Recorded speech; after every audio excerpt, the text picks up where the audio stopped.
Hi friends, Diwali आलेली आहे आणि आपण वेगवेगळे खाद्यपदार्थ बनवण्यात मग्न झालेलो आहोत. सर्वांचाच आवडीचा असा पदार्थ म्हणजे चिवडा. लहानांपासून मोठ्यांपर्यंत चिवडा हा सर्वांनाच प्रिय असतो.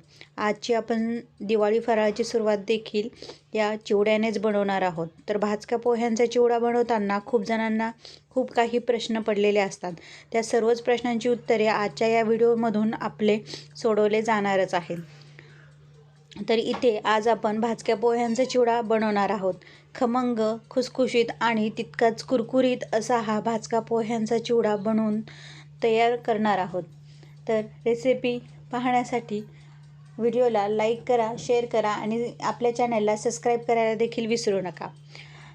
मेन महत्त्वाची गोष्ट म्हणजे आपण चिवडा आणल्यानंतर किंवा मुरमुरे आणल्यानंतर चूक ही करतो की मुरमुरे आणल्यानंतर त्यांना लूज सोडतो, म्हणजे पिशवीतून काढून डब्यामध्ये काढून ठेवतो. तर तसे न करता पिशवी तशीच पॅक करून ठेवायची आहे आणि त्यानंतर जेव्हा सर्व तयारी चिवड्याची करून घ्यायची आहे आणि नंतर हा चिवडा आपल्याला चाळून घ्यायचा आहे. म्हणजे हे भाजके मुरमुरे जे आहेत ते आपण चाळून घेणार आहोत. तर गव्हाची जी चाळणी असते किंवा दुसरी जी चाळणी असते तिने तुम्ही हे जे मुरमुरे आहेत भाजके मुरमुरे ते तुम्ही चाळून घेऊ शकता. मुरमुरे चाळून घेण्यामागचं कारण म्हणजे त्यामध्ये कचरा असतो, खूप काही घाण असते, ती सर्व निघून जाते आणि स्वच्छ असे मुरमुरे आपल्याला चिवडा बनवण्यासाठी तयार होतात. तर अशा पद्धतीने आपण सर्व मुरमुरे येथे चाळून घेणार आहोत. इथे महत्त्वाची गोष्ट म्हणजे चिवडा आपला कधी मऊ पडतो. तर चिवडा मऊ पडण्यामागचं कारण म्हणजे इथे मुरमुरे हे जर कडक नसतील, कुरकुरीत नसतील तर तुम्ही ते भाजून घ्यायचे आहेत. इथे साहित्य तुम्हाला दिसतच आहे. तर सर्व साहित्य आपण एक एक करून घेणार आहोत. आपल्याला हव्या त्या अंदाजामध्ये किंवा आपल्याला जसं आवडतं त्या प्रमाणात आपण इथे हे पदार्थ वापरणार आहोत. कढईमध्ये मी तेल तापायला ठेवलेलं आहे. साधारणतः 1 वाटी तेल मी तापायला ठेवलेलं आहे. तोपर्यंत मी ज्या किसणीने खोबरं किसून घेतलं होतं ती किसणी तुम्हाला दाखवते आहे, जेणेकरून पातळ पातळ आपले काप हे कापले जाऊ शकते. तुम्ही तुमच्या आवडीनुसार देखील खोबऱ्याचे काप पातळ किंवा जाड करू शकता. इथे मी एक मोठी बाऊल भरून शेंगदाणे घेतलेले आहेत. शेंगदाणे हे आपल्याला मीडियम फ्लेमवर तळून घ्यायचे आहेत. शेंगदाणे तळत असताना त्यांना अधूनमधून हलवत राहणे देखील गरजेचे आहे. तुम्हाला हवे असल्यास तुम्ही येथे 2-3 चिमूट भरून मीठही यामध्ये घालू शकता, जेणेकरून शेंगदाण्यांची चव वाढेल. मुरमुरे जर आपल्याला कुरकुरीत हवे असतील तर मुरमुरे तुम्ही प्रथम भाजून देखील, म्हणजे कढईमध्ये थोडेसे परतून देखील घेऊ शकता. तुम्ही शेंगदाणे येथे पाहू शकता. अर्धवट आता आपले शेंगदाणे तळून झालेले आहेत. अजून थोडे तळून झाले म्हणजे त्यांना चिरा पडायला लागल्या की आपण समजायचं आपले शेंगदाणे व्यवस्थित तळले गेलेले आहेत.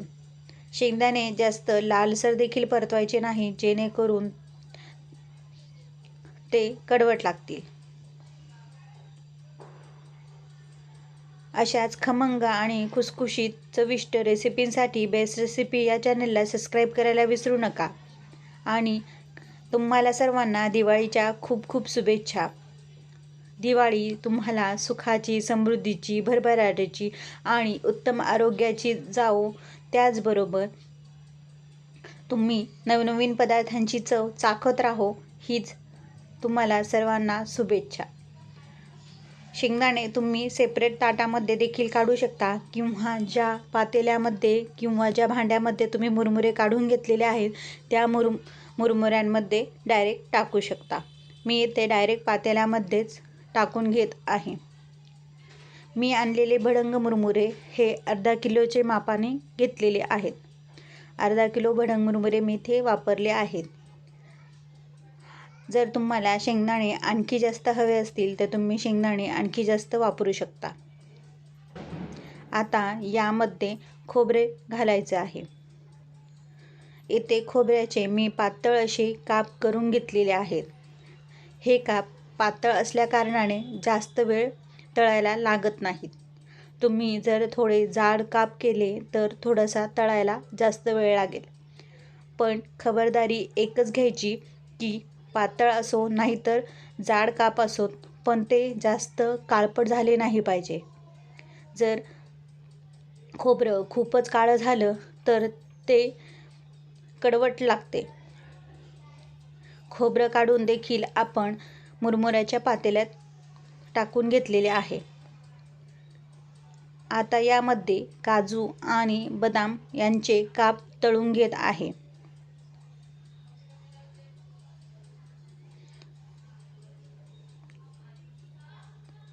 जोपर्यंत काजू बदाम तळून होत आहे तोपर्यंत लाईकचं बटन दाबायला विसरू नका.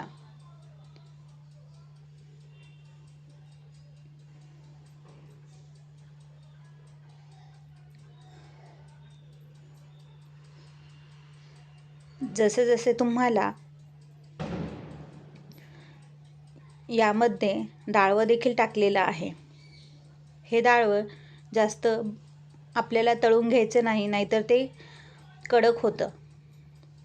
काही ठिकाणी डाळवं, काही ठिकाणी डाळ्या असं देखील म्हटलं जातं किंवा फुटाण्याची डाळ असं देखील याला म्हटलं जातं.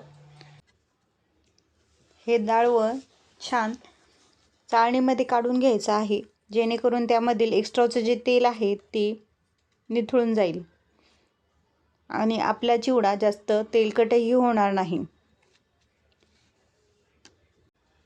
आता यामध्ये आपण स्वच्छ धुवून पुसून घेतलेला कढीपत्ता घालणार आहोत. कढीपत्ता आपण कडकडीत अशा तेलामध्ये घालायचा आहे, जेणेकरून तो कुरकुरीत तळला जाईल आणि जोपर्यंत कढीपत्त्यावर तेल थंड होणार नाही, म्हणजे शांत होणार नाही, त्याच्यावरती जो फेस येतो तो शांत होणार नाही तोपर्यंत कढीपत्ता आपल्याला त्यामध्ये तळून घ्यायचा आहे. म्हणजे तो अगदी कुरकुरीत होतो आणि आपला चिवडा देखील त्यामुळे कुरकुरीत राहण्यास मदत होते. जर कढीपत्ता कमी तळून घेतला तर आपला चिवडा देखील मऊ पडतो. त्यामुळे कढीपत्ता देखील आपल्याला कुरकुरीत तळून घ्यायचा आहे. ह्या ज्या छोट्या छोट्या टिप्स आहेत त्या आपण लक्षात ठेवून जर चिवडा बनवला तर आपला चिवडा देखील कुरकुरीत राहण्यास मदत होते आणि महिनाभर जरी आपण चिवडा आपला ठेवला तरी देखील तो चिवडा तसाच कुरकुरीत राहतो. आता आपण ज्या पातेल्यामध्ये हा सर्व मुरमुरे आणि सर्व जिन्नस आता तळून घेतलेले आहे ते सर्व जिन्नस एकत्र मिक्स करून घेणार आहोत. हे केल्याने काय होते तर हे सर्व जिन्नस त्या एकत्र एकजीव होतात आणि आपण जे नंतरचे जिन्नस, जे नंतर तळलेले जे मसाले आहेत ते आपण यामध्ये घातल्यानंतर ते या पदार्थांना म्हणजे खोबरं, शेंगदाणे किंवा कढीपत्ता याला चिटकून न राहता सगळीकडे देखील सर्वत्र व्यवस्थित पसरले जातात. आता आपण जी कढई तेल टाकून ठेवलेलं होतं त्या तळलेल्या तेलामध्ये आपण 2 चमचे मोहरी, 2 चमचे जिरं घालून घेणार आहोत. मोहरी छान तडतडू द्यायची आहे, जेणेकरून तिचा कच्चेपणा निघून जाईल आणि त्यानंतर जिरे घालून घेणार आहोत आणि गॅसची फ्लेम कमी करून घेणार आहोत. हे दोन्हीही छान आधी तडतडून द्यायचे आहे. त्यानंतर आपण यामध्ये 2 मोठे चमचे भरून चिवडा मसाला घालणार आहोत आणि 2 आपण जे चमचे मसाल्यामध्ये वापरतो ते चमचे भरून हळद घालणार आहोत आणि 2 छोटे चमचे भरून हिंग घालणार आहोत. आता या स्टेजला गॅस बंद करायचा आहे. मसाला टाकल्या टाकल्या गॅस बंद करायचा आहे. मसाला छान मिक्स करून घ्यायचा आहे. गॅस बंद करण्यामागचं कारण हेच की हा मसाला जळू नाही आणि करपू देखील नाही. आता याच स्टेजला आपल्याला यामध्ये मीठ घालून घ्यायचे आहे, जेणेकरून या मसाल्यामध्येच मीठ व्यवस्थित मिक्स होईल। हे सर्व जिन्नस एकदा चांगले मिक्स करून घ्यायचे आहे। येथे मी 2.5 चमचे मोठे 2.5 चमचे मीठ घातलेले आहे। आता ज्या पातेल्यामध्ये आपण मुरमुरे आणि बाकीचे जिन्नस घातलेले होते, त्याच पातेल्यामध्ये आपण तळलेला जो मसाला होता तो आपण घालून घेणार आहोत। सर्व मसाला व्यवस्थित यामध्ये घालून घेणार आहोत आणि छान हे सर्व मिश्रण एकजीव करून घेणार आहोत। छान हलक्या हाताने हे सर्व मिश्रण एकजीव करून घ्यायचे आहे, जेणेकरून आपण तळलेला जो मसाला घातलेला आहे तो सर्व एक ना एक भडंग भाजक्या मुरमुऱ्यांना लागला पाहिजे। यामध्ये तुम्हाला हवे असल्यास तुम्ही हिरव्या मिरचीचे काप देखील तळून घालू शकता। काही ठिकाणी यामध्येच मनुके देखील घालतात। आणि हो मित्रांनो, यामध्ये आणखी एक सिक्रेट इन्ग्रेडियंट टाकायचा बाकी आहे, जेणेकरून ह्या चिवड्याची चव खूपच वाढेल। ज्या कढईमध्ये आपण तेल गरम करून घेतलं होतं, म्हणजे जो मसाला गरम करून घेतलेला होता, तो मसाला देखील आपल्याला वाया घालवायचा नाही। त्यामध्येच आपण थोडेसे भडंग मुरमुरे जे आहेत ते मुरमुरे घालून घेणार आहोत आणि ते सर्व व्यवस्थित मिक्स करून घेणार आहोत।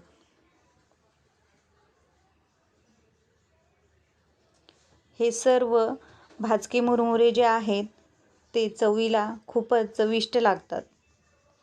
अशा पद्धतीने सर्व मिश्रण एकजीव करून घेऊन आपण हे अर्ध्या तासाने एखाद्या डब्यामध्ये भरून ठेवू शकतो। आता हे तुम्हाला थोडेसे पांढरट दिसत आहेत, पण थोडेसे थंड झाल्यानंतर त्यांचा कलर अतिशय अप्रतिम येतो। तुम्ही येथे पाहू शकता, थोडेसे थंड झाल्यानंतर यांचा कलर किती सुंदर आला आहे। जर तुम्हाला थोडे आणखी तिखट आवडत असेल तर यामध्ये तुम्ही लाल मिरची पावडर देखील घालू शकता आणि आणखी चिवडा मसाला देखील वापरू शकता। पण या पद्धतीने जर चिवडा केला तर खूपच अप्रतिम टेस्ट होते। तर आजचा हा चिवडा माझ्या पद्धतीने नक्कीच बनवून पहा आणि कसा बनला ते देखील कमेंटमध्ये सांगायला विसरू नका। तर कसा वाटला आजचा व्हिडिओ हे नक्की सांगा। परत भेटूया पुन्हा एकदा नवीन रेसिपीसोबत। तोपर्यंत बाय बाय।